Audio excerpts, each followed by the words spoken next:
Hey everyone, welcome back to the Hand of Glory. And now we have just escaped the factory. And let's use the solvent on the dwarf bulb. The paint was still fresh, so the solvent would be sufficient to remove it.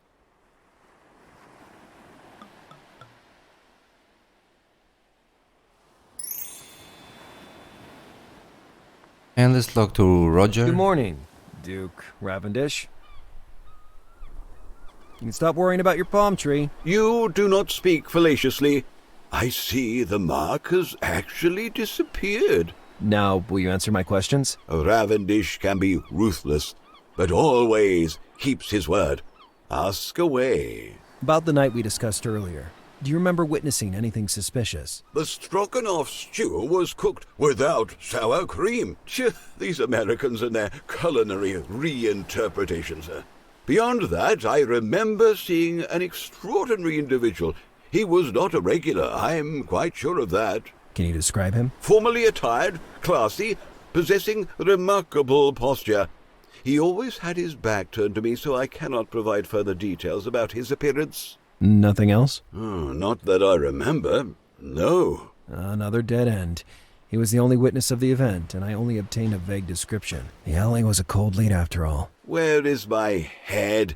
I unintentionally omitted a detail. I held my breath. As he strode towards the main street, the man received a phone call, from which I only managed to capture certain words. One in particular aroused my attention, and I determined to research it for purely academic reasons. I wrote it down in a note that, given your precious help, I am willing to share with you. Gripped with excitement, I prepared to read the note. It contained just one strange word. Sitlalikwe? Do not look at me like that. I have no idea what it means. I'll handle this. Although I didn't know how to interpret it, I was sure that bizarre word would lead me to the man in the mask. I had to consult with Alice and try to tie together the strands of my investigations. Oh, lad, can you remain a little longer? Do you want me to prune your palm while I'm here? You have proven to be a reliable collaborator, so I have a second request of you. Being a detective, you may have access to government databases through which you could research, this. I couldn't help but notice the effigy, a crow, in the act of surrounding the world with its wings. That's the same medallion I'd that already the seen kid the had same in the symbol shortly sewers. before. M's medallion. What the hell was going on? Had I exposed a conspiracy of vagrants? Well, can you give me more specific information? The crow enveloping the world is the symbol of the Ravendish family, as well as of the company I run. Or, more accurately, I ran. Tell me everything. Forwards and backwards. That shan't be easy, but very well. The Raven was, to me, a constant commitment. I ate with colleagues and slept in the office most of the time. I went home just one weekend a month at most. Over time, I started to ignore my family. First, my wife, who got sick of that situation and left the marriage. Then Cynthia.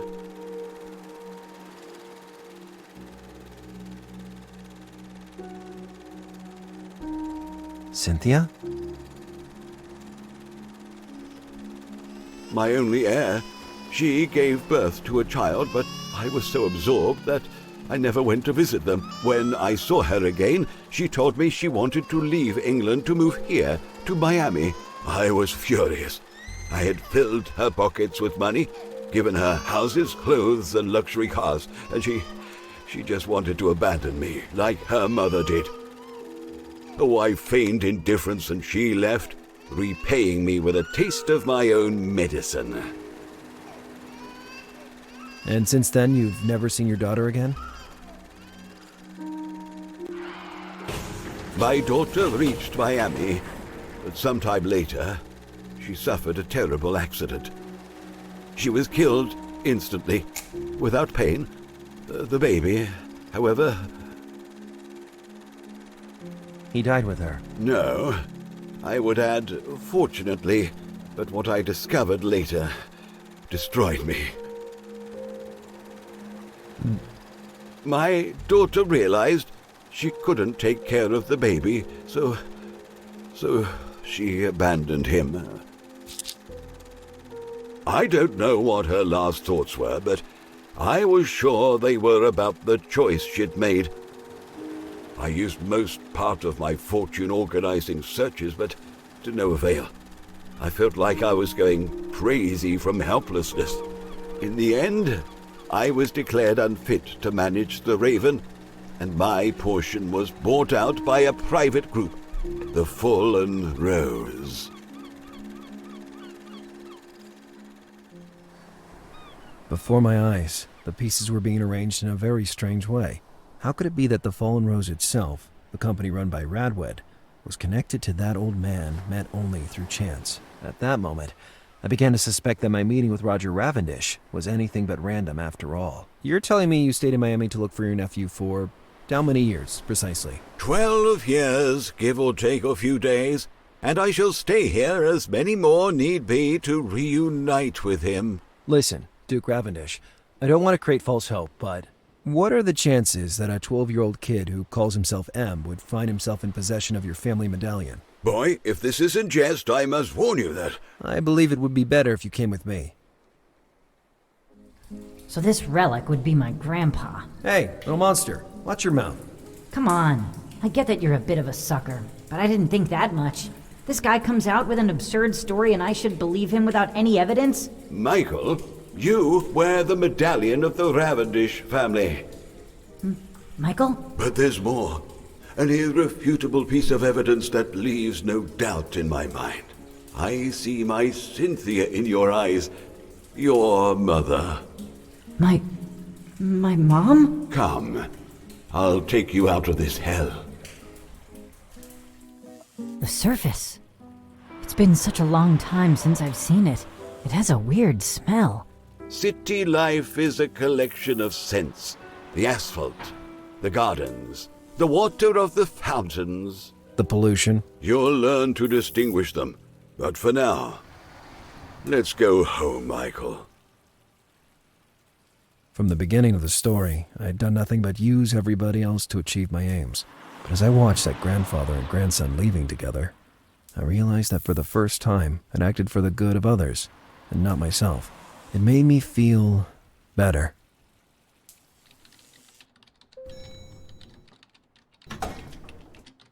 Now let's talk to Alice Hello. about the clue of that weird word. Lars, don't you know that if you have to meet a girl after being in the sewer, you should first take a shower? I would have really liked to, my dear, believe me.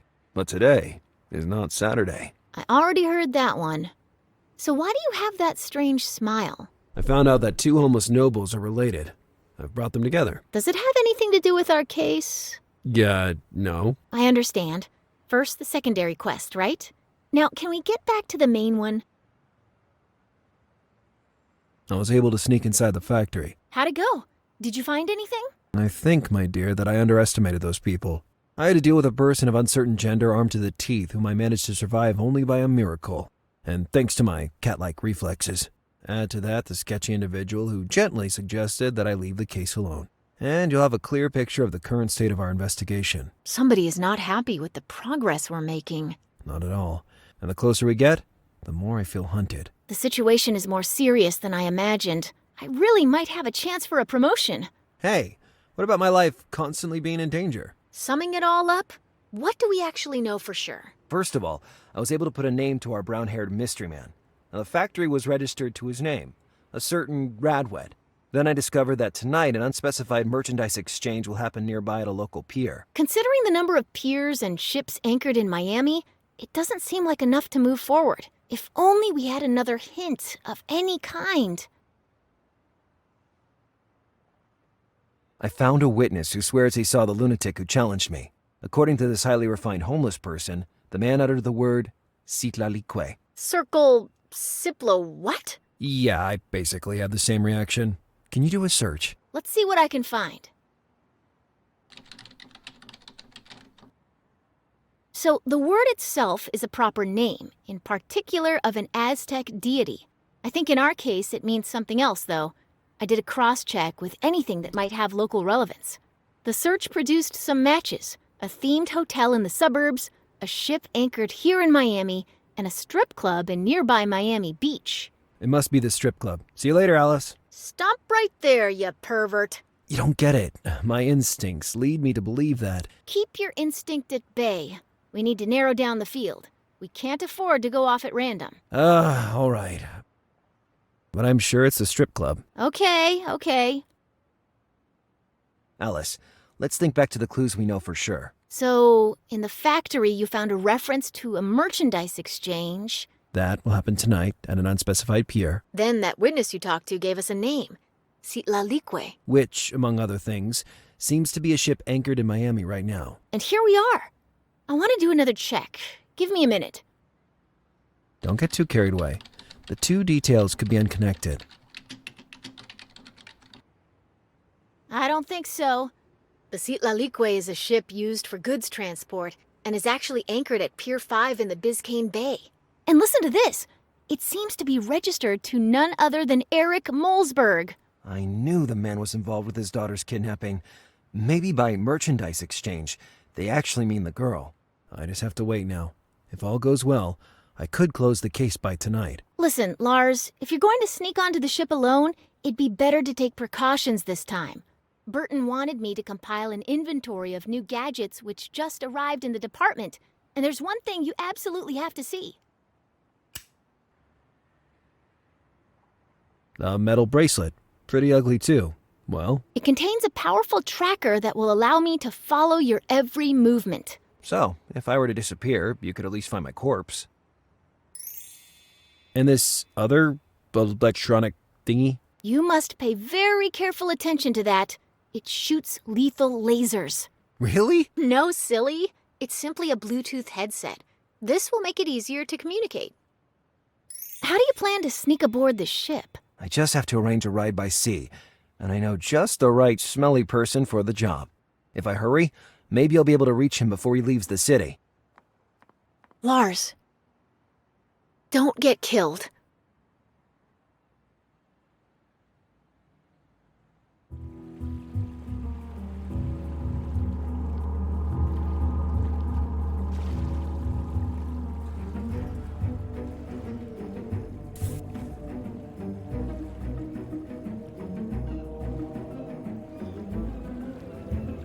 Then, I saw him.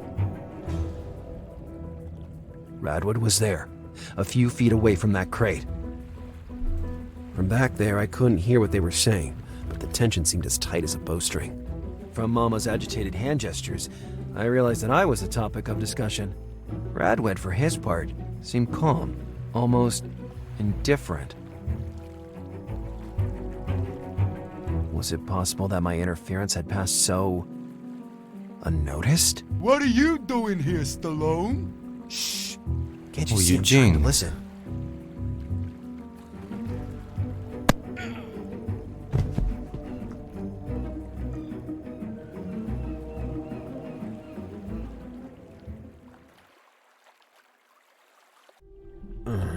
They had thrown me inside a cold, dark cargo hold.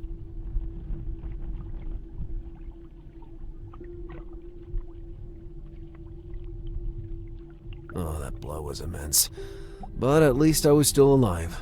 Eugene didn't have the guts to kill me. Not yet, at least. He had also emptied my pockets.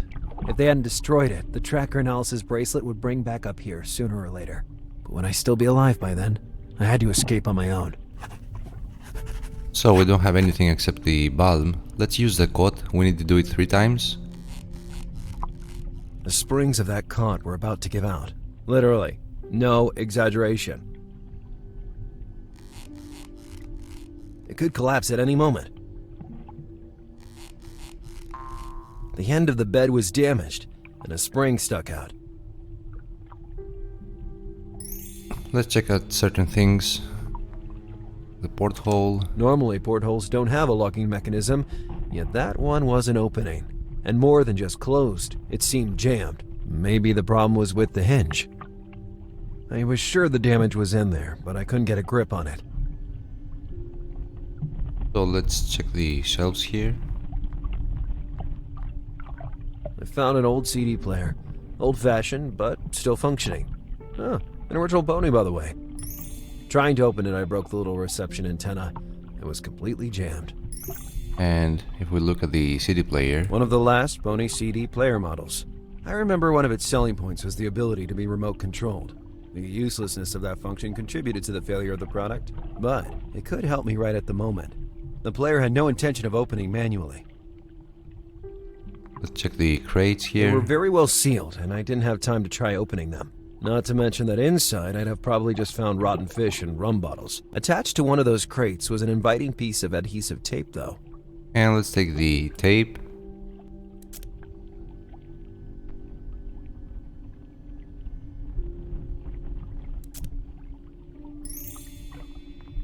The tent was worn and ripped in many places.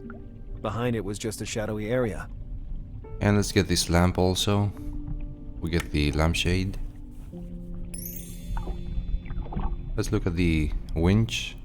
The winch seemed to be working. I could operate it with those commands. Let's use the commands and lower it down. We will need it later.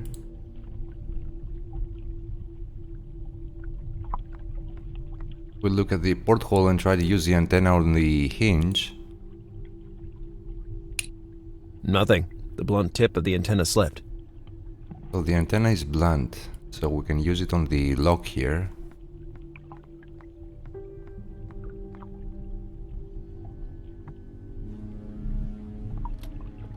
Years of spy movies suddenly revealed themselves as nothing but shattered illusions. All I did was break the tip of the antenna.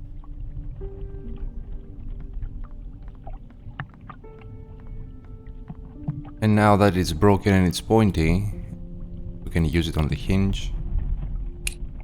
And that's why the porthole wasn't opening.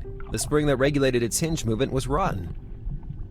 And let's replace the springs. The new spring perfectly fit the housing. You ugly rat! You again.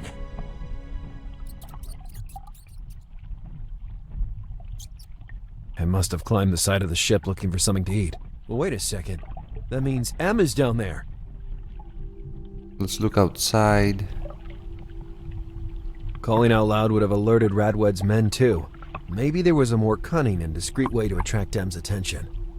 If I wanted M to notice me, that bulb would have to be used where it was. Let's look at the That cable wire here. was linked to the reflector. If only they hadn't deprived me of that beautiful extending clothes stick. If I could point that reflector downward, I'd be able to draw M's attention. I had to pull off one of my magic maneuvers. And now it's time to use the hook here. With the Maybe exterior. with the hook, I would be able to make something happen on the exterior of the ship. Look outside again. And let's use the hook on the cable. There was nothing left to do but pull the hook hard.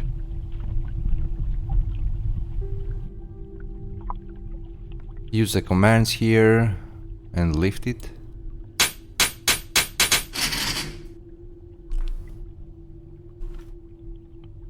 I heard the clinking of chains coming from outside.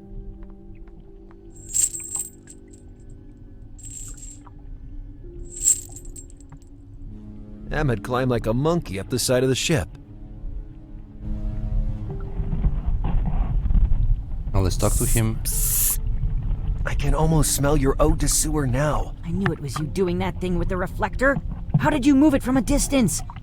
Are you an illusionist? In a way, I connected the hook of a winch to the... If you reveal the trick, it's no fun anymore. You're the world's worst illusionist. You're not the first to tell me I talk too much. Did you see my spubby up there by any chance? See? A little demon jumped all over me. Oh no! I can't leave this place without my spubby. I can't get out of this place, period. Give me a hand. Rather than thinking about your lousy rat. What should I do? Don't you have something you could help me with?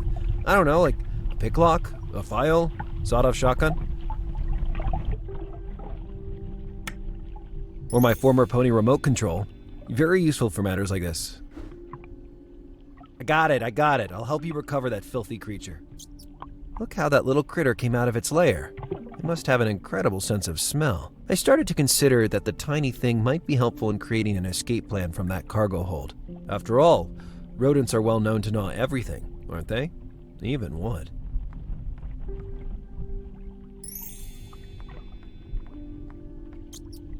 Damn cheese eater! I really need to lure him into the open somehow.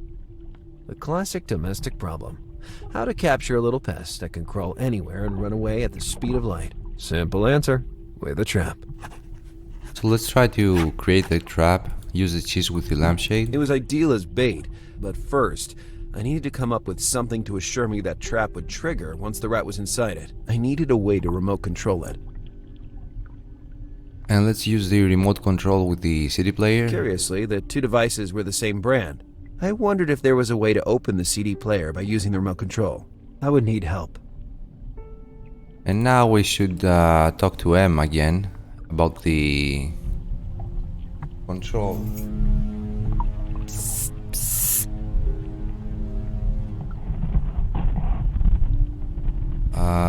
This It's one. my understanding that you know a lot about technology. More than you, obviously, given the cell phone you carry around. I just found this old-fashioned CD player and realized it's the same brand as my TV.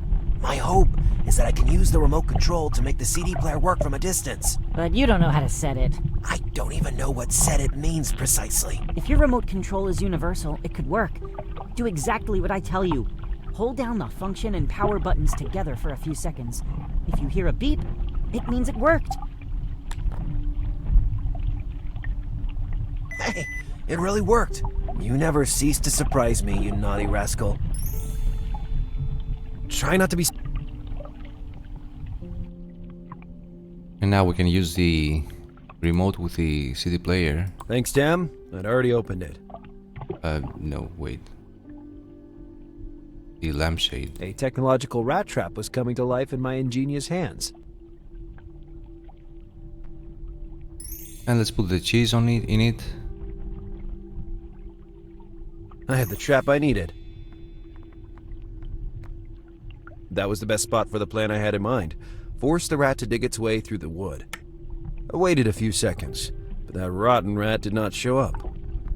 I probably scared him. Let's go to the tent.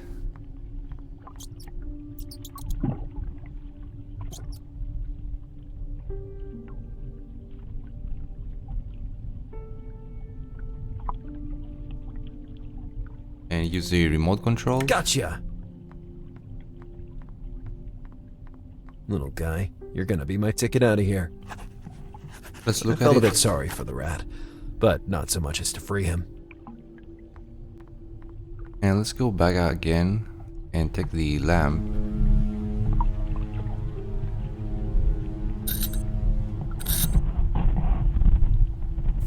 The bulb was very hot. I burned my hand, even with the gloves. And let's put it on top of the trap with the rat. The lamp was emitting enough heat to cause the rat to dig down. I just needed to power the bulb now. Use the antenna with the adhesive I tape. could insulate the antenna with tape, but Wait. Have to I was see the close cable enough to power first. the bulb. But how could I plug it in? And if I do it without the tape, Maybe it would have been better to take some precautions before attempting such a move.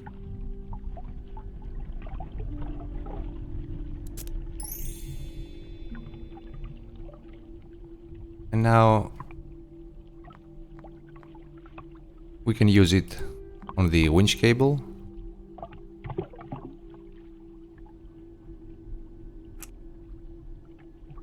And we have the severed cable and we can use it with a trap. The heat of the bulb spread quickly inside the trap. At the beginning, the rat ran around in circles, panicking. Then I realized it could only escape in one way, by digging. Now I just have to enlarge the hole. Good, let's fix the cable again. I thought it was better to look for another solution. The cable was cut. I meant the The winch might have been useful to enlarge that hole. tape. And let's operate the hook here. Let's lift it.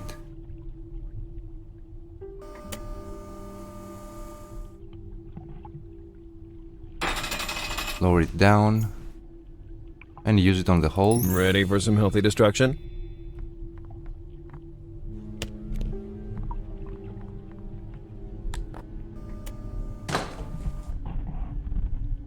No hatch, massive door, or prison can stop Lazarus Bundy.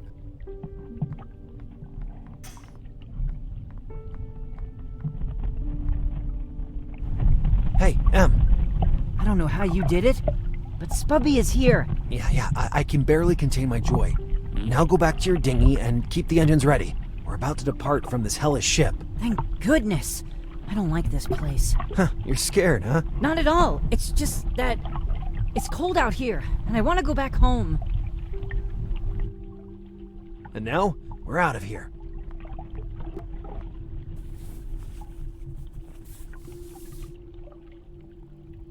I found myself in a cabin full of documents, papers, and a huge map hanging on the wall. On the table, I glimpsed a box containing all my belongings. I intended to retrieve them, and then run away like the wind. But the phone started to vibrate as soon as I picked it up. Must have been Alice trying to make contact to figure out what happened to me. Alice, it's not exactly the best time to talk. I'm about to jump overboard. I assume you were able to infiltrate the Citlalique.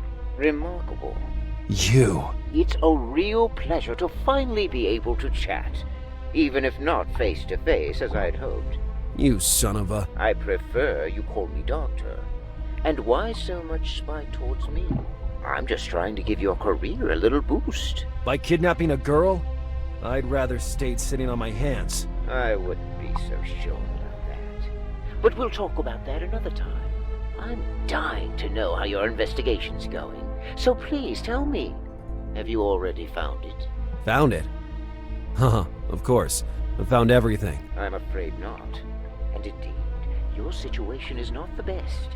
That ship will be your grave if you don't decipher the riddle that lies within as soon as possible. In the main cabin, to be precise. You'll recognize it by the huge map hanging on the wall. You bastard. This whole thing is just a game to you. A sadistic game with the life of an innocent at stake. The life of two innocents, as you have surely already discovered. At this point, I'm curious, Lazarus. What do you think about the kidnapping of Kathrin Mulzberg? So you want the baby, and this way we can, you get an achievement. Kathrin is carrying Radwed's baby, and that's what he wants. But I don't understand simulating a kidnapping if the girl was consenting. That's exactly the point. She wasn't. The girl was mentally reconditioned. Her entire sentimental story with Radwed was created and well orchestrated. Even the baby's conception. But why? What's so special about that baby to make someone engineer such a plot? Now you're pretending to know too much, Lazarus. But the clock is ticking. I suggest you spend your time trying to find what's hidden on the Citlalique. One last hint. You have the solution to everything in your pocket. Even if you still don't get it. The hourglass is emptying, Lazarus. See you soon. I hated admitting it, but the doctor had managed to replace my healthy instinct for survival with an irrational need to turn that cabin upside down. Until that moment, I hadn't learned anything concrete, and the situation was starting to burn at me. I needed a victory, even the smallest one, to find the strength to proceed, but I couldn't achieve it by myself. Hello? Miss Sharp, I'm Inspector Burton. I was about to drink my 5th afternoon cognac when I decided to promote you as an intern for life. Congratulations. Lars? Lars, is that you? Hey, how'd you recognize me? Has anybody informed you that phones now show the number of an incoming call? Mine doesn't. Your phone dates back to 95, Lars. Wait a minute. You're not on the Citlalique, are you? I'm calling you directly from the oceanic flows. Are you in danger? Do you need me to send backup? Well, I've been locked inside a cold, dark cargo hold for a while, and it's only thanks to the supersonic speed of my brain that I managed to get out. Or combining random objects or breaking things like you usually do. After that, I received an interesting phone call from the doctor. The doctor? You mean the man you've been hunting for days? Precisely. It seems he wants to be called that. We've established that he likes theatrics then. Are you hurt? Only my feelings. This guy doesn't want to kill me, Alice. He's having too much fun with me. He creeps me out. Anyway, you better leave that ship, and soon. There's a situation I need to tie up first, but I need your assistance. Then it's time to use the Bluetooth device I gave you. Involve me in all your steps. Roger, do you receive me? Loud and clear. I can't take my mind off the last words of the doctor. You have the solution in your pocket. What if it was another one of his subtle clues? Let's get to work. So let's look at the safe. There's a safe in the room. From the look of it, I'd say it's going to be a tough nut to crack. Can you read its model? Let's see. Secure Master Core 2.5. Bad news. I am browsing a blog of professional safecrackers, and it seems nobody has yet found a way to open that specific model. Or at least, a way that does not involve using an abundance of dynamite or liquid hydrogen. Sorry, is a blog of professional safecrackers really a thing? You'd be surprised what circulates on the deep web. Anyway, it seems clear the only way to open this safe is to find the right combination. I don't think the doctor would play so dirty that he wouldn't provide me with all the necessary information to face his challenge. The combination must be somewhere in here. I was sure that trying random combinations wouldn't do any good. And indeed, we can't do anything. So let's look at the map. Hanging on the wall is a large map. Describe it to me meticulously. It is represented as a map of the entire world, but actually it is missing entire continents, including North America. Seems antique. If it's missing the more recently discovered continents, it could be traced back to the time of the ancient Romans. Are there any decorations? No, nothing specific. This doesn't add up. Normally maps like that always display a symbol, the windrose. It should be there. What if it was removed for some reason? I think we should follow this lead since we have nothing better. Look for anything that might refer to the windrose. So let's look at the inventory. The windrose was Wait a second. in the chest note. When the doctor suggested I have the solution in my pocket, maybe it wasn't just an expression. The chest note I found along with Kathrin and Radwed's photo. It must mean something, and maybe it's even linked to the riddle hidden in this room. It seems plausible. Describe the note to me. There are some chess diagrams, a few colored in red and others in green. The combination of color and chess could be a movement suggestion. You know how it works, right? Chess? It always seemed to me a pastime for manic obsessives. You don't know how wrong you are. Ask if you need instructions. On one side of the note there's also a windrose. That could be a reference to the map in the cabin, couldn't it? At this point, I'd be surprised if it were otherwise. Okay, let's get to work. So I know how they move on the chessboard. Let's look at the table. Try to find something that relates to the windrose. Anything at all. Let's see. A few incomprehensible projects, an incomprehensible sort of logbook, a completely incomprehensible stack of papers. Then we have playing cards, a few chips, nuts, and a drink. Somebody went buck wild in here. Come on, Lars. Don't waste time. Wait a minute. Here it is. A magnet with the windrose engraved on it. This is confirmation that we're on the right track. Now we have it, let's use it on the map. Okay, I have the windrose. Now what do I do? Let me check. Maybe on the deep web there's also a nice blog for code breakers of old Roman maps where a windrose is missing. Okay, I found a website that seems reliable. If the map is a reference to the ancient Romans, there's only one spot where that magnet should be placed. Rome, obviously. Wrong. Apparently the Romans were convinced that the origin of the winds wasn't in Rome, but an unspecified point in the Ionian Sea. Copy that. It's make or break time. So let's use it randomly. I didn't like that noise. I think you inserted the wrong code, but look on the bright side. Now we are sure that the map hides some sort of mechanism. I counted 7 moves before the warning triggered. That narrows things down, but we're still talking about thousands of potential matches. What I need is a reference. In the meantime, return the rose to the starting position. I bet the mechanism will reset. So basically what we have to do here is move it as you would move the pieces on the chessboard, but the color indicates where the windrow should land. So for example, the knight should land on a red spot, which is here. The rook moves always in a straight line, but it should land on a green spot, which is this one.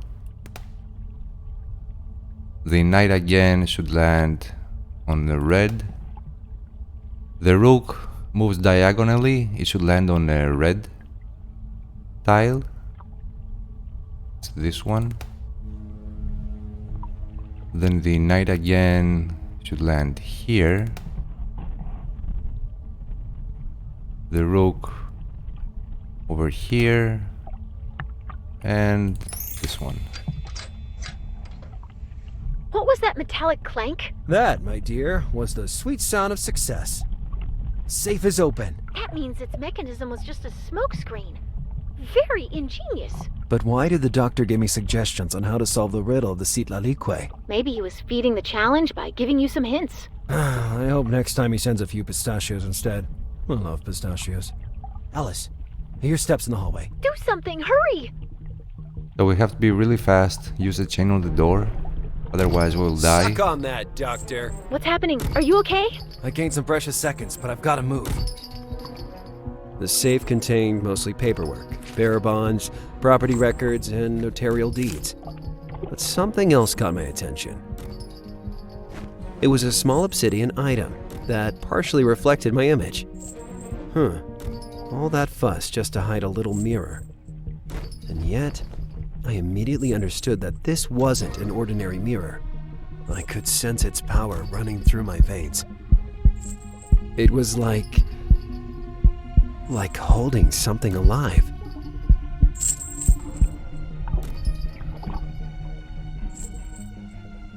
Lars! Pull yourself together, Lars. You said you have to move, and instead you've been gawping there for 2 minutes now. 2 minutes? Damn, this little thing hypnotized me. I'm hanging up. We'll catch up when I'm back. Do get in touch. And so we escape the ship.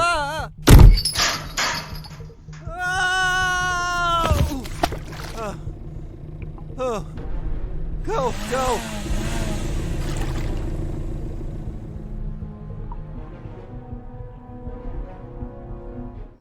After my incursion aboard the Sitlalikwe, I knew I should expect another private visit. This time, without any possibility of a rain check. I wasn't wrong. The same individual that approached me a few hours earlier had returned, and this time he wouldn't go away with just some simple chatter. Besides, at that point, I was tired of talking as well.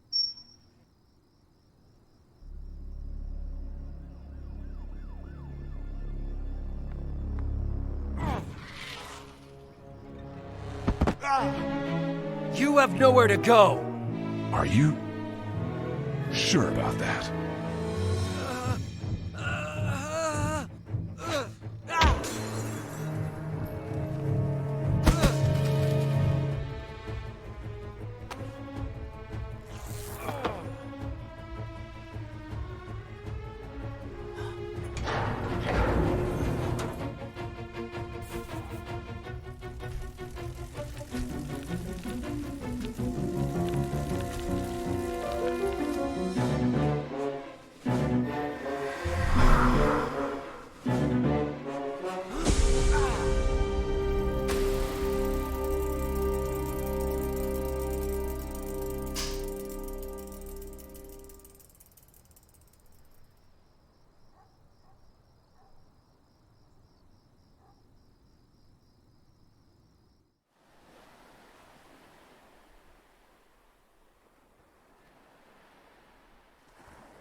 Hey, freshwater sailor. Open your eyes. Come on. I haven't got all day. What? Rise and shine, little princess. So, it all happened for real, and I'm still alive. Or are we both dead and this is heaven? The sight is like I imagined it to be. Now, if we're finished with the small talk, let's get to it. I have a Slavic witness rambling in an unintelligible language about two men beating each other up on a public bridge in the middle of the night. I am forced to deduce by the circumstances that one of the two men was you. It was a true and proper assault, old man. I was riding around on my green dart when, all of a sudden... Don't bullshit me, Bundy. I know very well what you're doing. If I let you do what you want, it's only because of the respect that I feel for you. But you went too far tonight. You're not the first one to tell me that. But I'll be the last. I took your badge back, and this time I'll lock it up so tight that even a funambulist trick won't be enough to get it back. The Mulzberg case is hiding more than it seemed in the beginning. I can agree with you on that. But your methods make me blow a gasket. You have concealed evidence from the authorities. You scared potential witnesses to death. You alarmed our main suspect. And on top of that, you dragged Miss Sharp down with you. Alice has nothing to do with this mess. She didn't even know I was acting alone. It's too late now for melodramatic scenes. Alice Sharp was suspended from her already precarious duties, and for that she'll have to thank a man who could have helped make her career. So we're in bad shape. Bundy. In the end, you really disappointed me. It was a tough blow. I had nothing to lose in that whole story, and I jumped headlong into it. But Alice, I destroyed a dream nurtured for years. It was just started to materialize. I felt like a worm. Going home to rest on a real bed seemed like the best idea in the world at the moment. I'd think about the rest later. Lars! Ugh, you scared the shit out of me. Wait, how'd you get in my flat? By the door. You're not used to locking the door when you leave, are you? I know this might seem like a maniacal habit, but the key to this door is somewhere in the city sewers. Alice, I guess I owe you an apology. I agree, you do. Or else you could get me out of the situation you've gotten me into rather than wasting your time feeling sorry for yourself. We just have to give it a little time. Then I'll talk to Burton. I'm sure he'll be willing to give you another chance. You have to face the truth.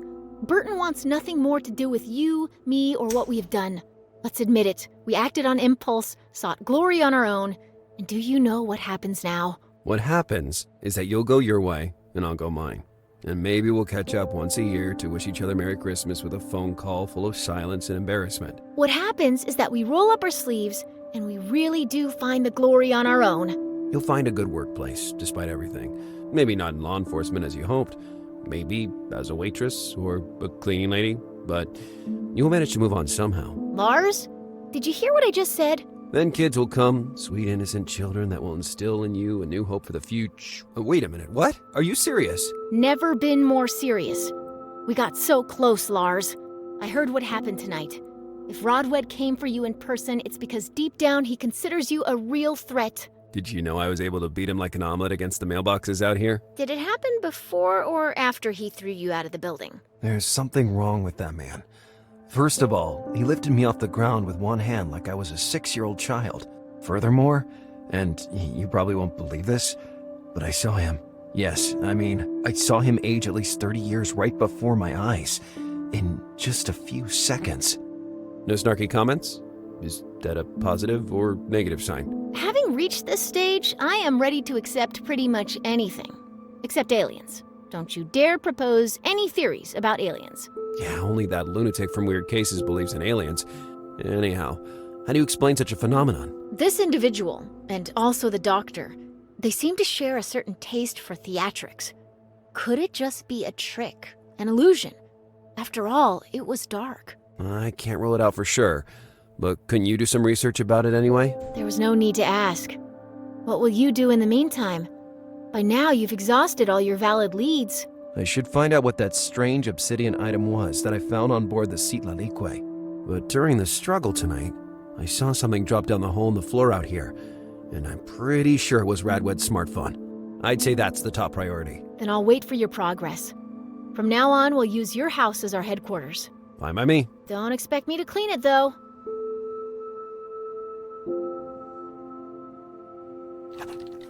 And so folks, we have just escaped the ship. I hope you enjoyed this episode. I'll see you very soon. Have a great day.